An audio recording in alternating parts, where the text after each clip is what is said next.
Base Antártica con Paula Molina.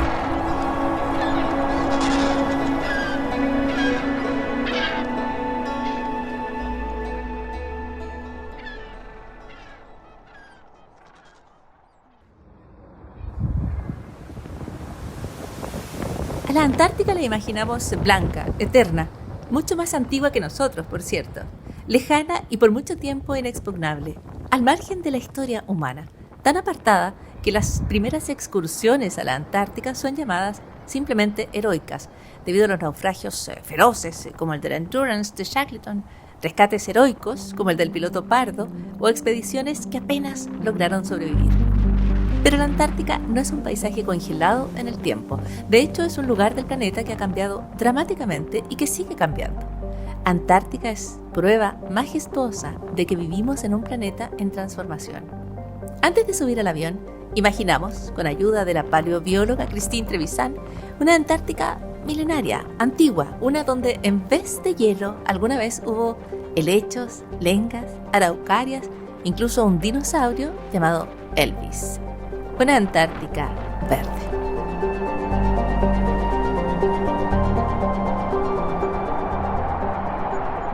Hace unos 90 millones de años, durante el Cretácico, el periodo que termina con el golpe de un meteorito y la extinción de los dinosaurios, parte de la Antártica eran templadas.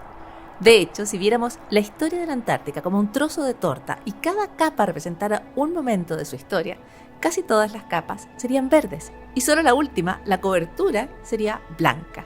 Esa es la etapa más reciente y la que hoy podemos ver, una donde el hielo lo cubre casi todo. Pero los años verdes de la Antártica dejaron huellas, fósiles de troncos, hojas, polen, señales de un mundo tan cálido que todo un bosque se levantaba sobre él.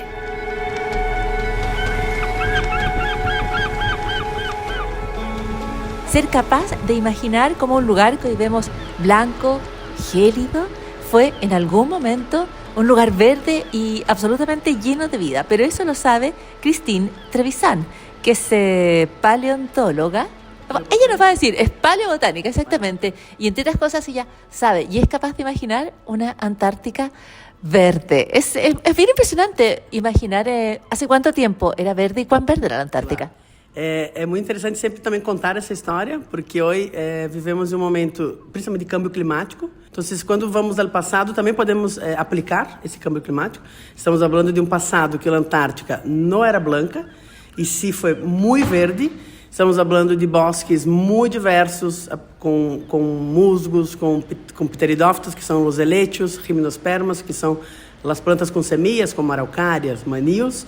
E também podemos presenciar na Antártica, no período Cretácico, que estamos falando há mais ou menos 80, 90 milhões de anos, também podemos presenciar aí a história do surgimento das plantas com flores, que são as plantas que hoje dominam o ambiente que vivemos.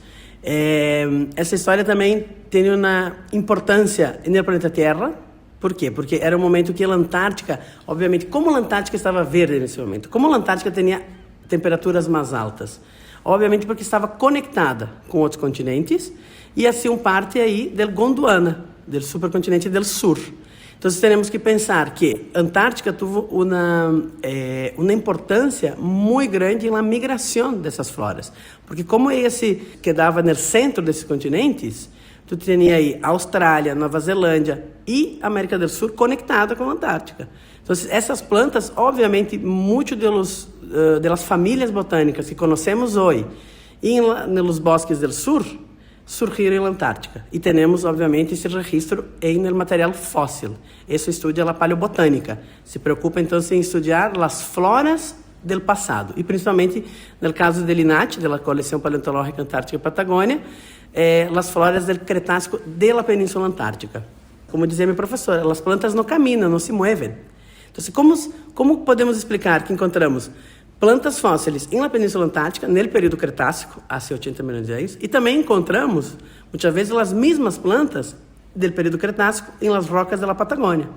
Então, isso é a prova que esses dois continentes, em algum momento, estiveram conectados. Christine, pero mirar hacia un pasado que queda destruido, que se extingue, que desaparece, también tiene un aspecto que es preocupante, ¿no? Como hay algo también que se pierde. Muy interesante tu pergunta, pero nós na paleontologia não vemos assim. Vemos como câmbios, me entende?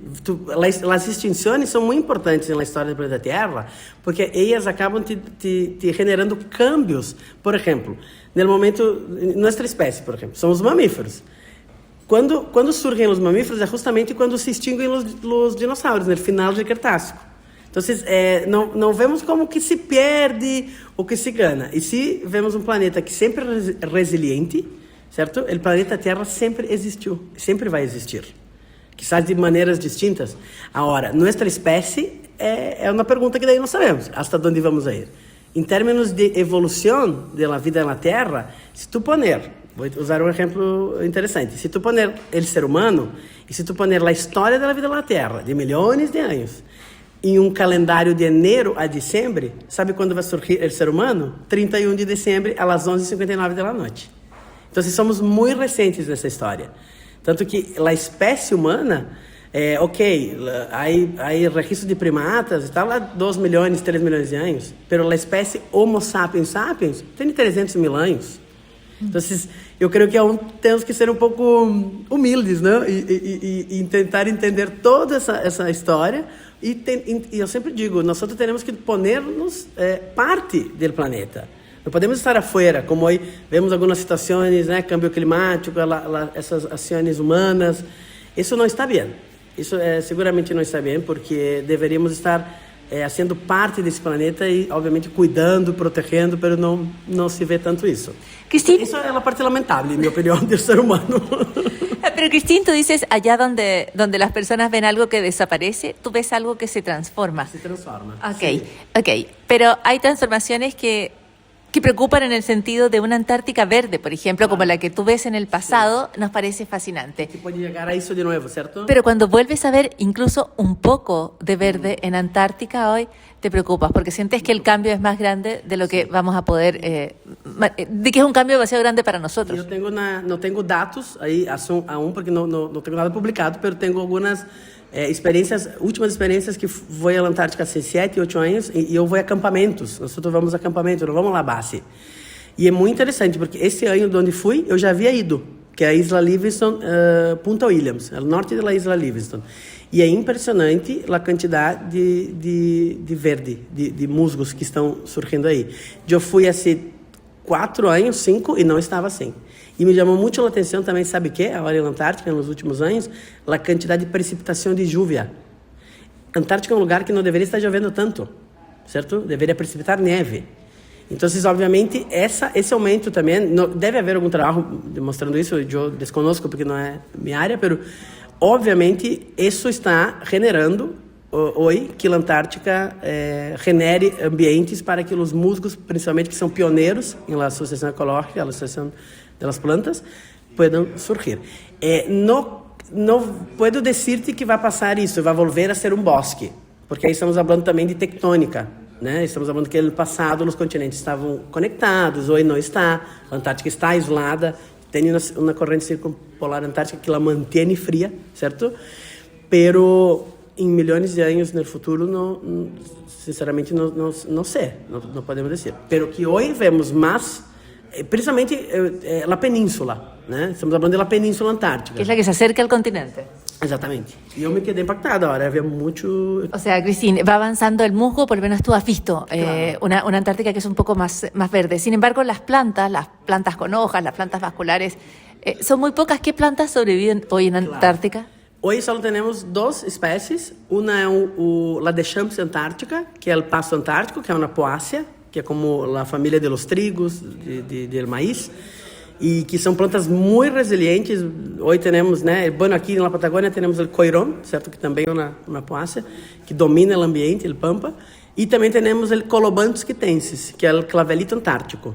São plantas muito pequenas, com hojas minúsculas e também são muito adaptadas fisiologicamente ao ambiente antártico. Essas plantas acabam se adaptando, eu sempre comento, planta tem eu digo que é muito resiliente, ou ela se adapta ou ela vai ser extinta.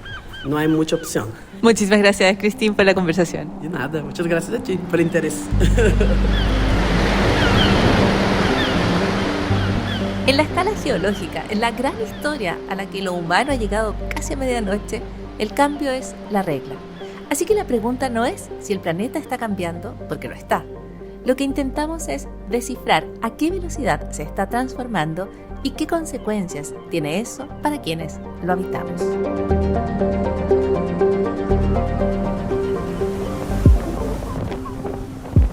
En la antesala de la Antártica, a pocos pasos del estrecho de Magallanes, es posible ver parte de la vida que brota en el océano más austral del planeta. Pepinos, que se alimentan de lo que cae sobre sus cabezas, estrellas de mar carnívoras, anémonas de distintos tipos, cangrejos pequeños y gigantes, tan delgados que parecen arañas. Todos viven en aguas frías, con rangos de salinidad y acidez que replican su vida en la Antártica, en estos acuarios, cerca del estrecho. Imagina traer algo del océano austral hacia zonas más al norte, hacia la región de Magallanes, para mostrar la vida que ocurre bajo el agua. Las condiciones de temperatura, pero también de salinidad, de pH, son distintas. En ese esfuerzo trabaja Alejandro Font, es biotecnólogo del Instituto Antártico chileno, y él monitorea junto a todo su equipo las condiciones bajo las cuales es posible ver en la región de Magallanes algunas de las especies antárticas. Alejandro, ¿cómo estás? Buen día. Hola, muy buen día, muy bien, gracias. Alejandro, tú tienes un trabajo delicadísimo. Es de alguna manera recrear las condiciones del océano más frío del planeta en la región de Magallanes. ¿Cuántas especies tienen aquí? ¿Bajo qué condiciones las cuidan y las mantienen como si estuvieran en Antártica? Uy, sí, la verdad que actualmente contamos con 36 especies antárticas, las cuales, como tú mencionabas anteriormente, viven bajo unos estándares bien estrictos. La verdad que nos preocupamos harto de mantener las condiciones de temperatura, salinidad, un poco replicar, no un poco, sino replicar en la medida de la tecnología, o lo que nos permite la tecnología, en las condiciones que habitan.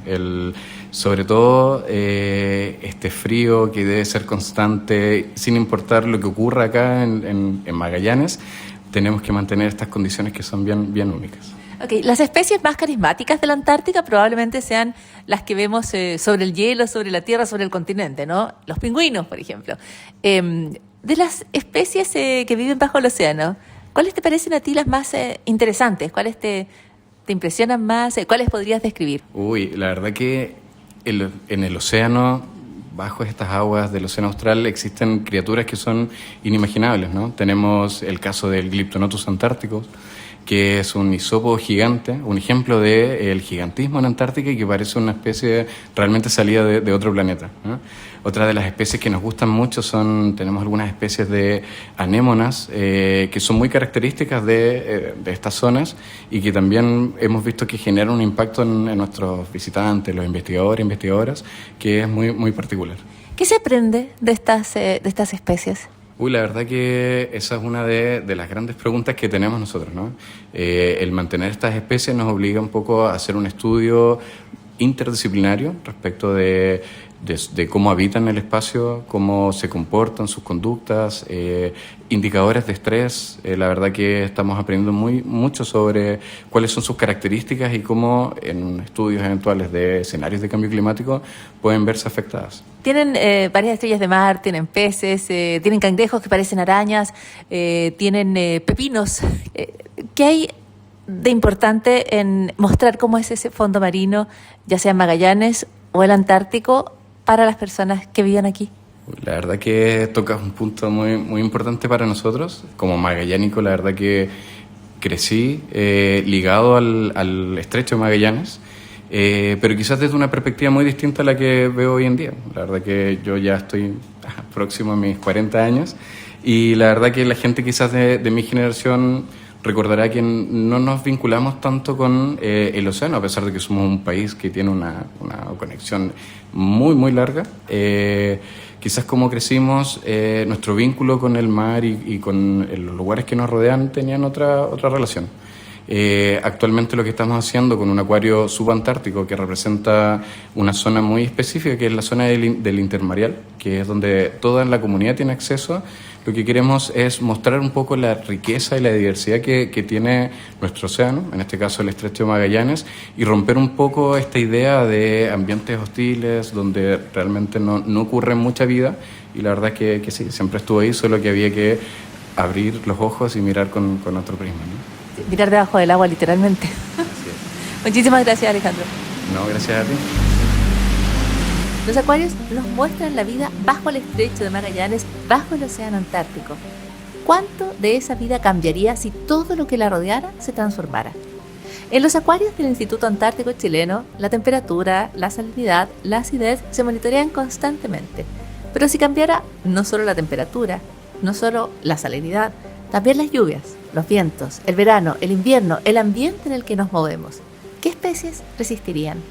¿Cuáles se adaptarían? ¿Y de cuáles quedaría apenas una huella fosilizada en una roca?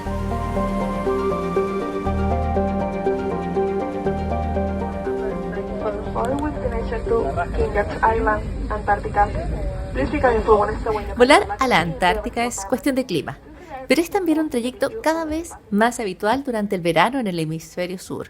Son varios vuelos a la semana desde Magallanes hasta la Antártica. Vuelos civiles que aterrizan en la pista Teniente March. El viaje demora unas 2 horas desde el continente, así que no tienes que sacarte el apéndice para viajar a la Antártica. El invierno es distinto. Allí la circulación es mucho menor. Pero en el verano, algunos miles de personas visitan la Antártica y cada vez son más. Parte de esos pasajeros se encaminará hacia los cruceros, donde va a navegar alrededor del continente blanco, pero no podrá bajar a dormir en tierra. En tierra queda el personal de logística, que trabaja en la mantención de las bases, que solo en Bahía Fildes, en la isla Rey Jorge, que los argentinos llaman 25 de mayo, son 10. Las de Chile, por cierto, pero también las de Rusia, las de Polonia, las de China. En este viaje, donde nos embarcamos, se traslada la expedición científica del Instituto Antártico Chileno, que ha realizado ya 62 exploraciones con investigadores nacionales y de distintos países del mundo. La base científica Profesor Jorge Escudero es su domicilio mientras están en la Antártica. Pero Chile es además uno de los pocos países que también lleva escolares a la Antártica. Estudiantes que concursan desde distintas partes del país y ganan su derecho a visitar este continente. Les dicen FAE, por la Feria Antártica Escolar, y su presencia marca el tono y el ritmo de la visita, tal como Antártica los marcará a ellos. Y queremos también aprovechar esta oportunidad para felicitar a los 3 colegios ganadores de la Feria Extensión Antártica. Cuando el avión parte hacia la Antártica, van quedando atrás Punta Arenas, el Estrecho de Magallanes, y luego volamos sobre mar abierto hasta tocar la península. En el avión, nada indica que viajamos hacia un lugar que alguna vez fue casi inexpugnable. La tripulación pasa ofreciendo compota de ruibarbo, un wrap de pollo y queso chanco en una cajita con la foto de un pingüino emperador. Está sobre la nieve. Es la postal de la Antártica blanca que conocemos y damos por sentada y eterna. Y a ella nos dirigimos. Estimados pasajeros, bienvenidos a Antártica. Hemos aterrizado cuando son las 17 de la tarde con 4 minutos y la temperatura exterior es de menos... Base Antártica con Paula Molina. Encuentra este y otros episodios en cooperativapodcast.cl. También en Spotify, Apple Podcast o en tu plataforma de audio favorita.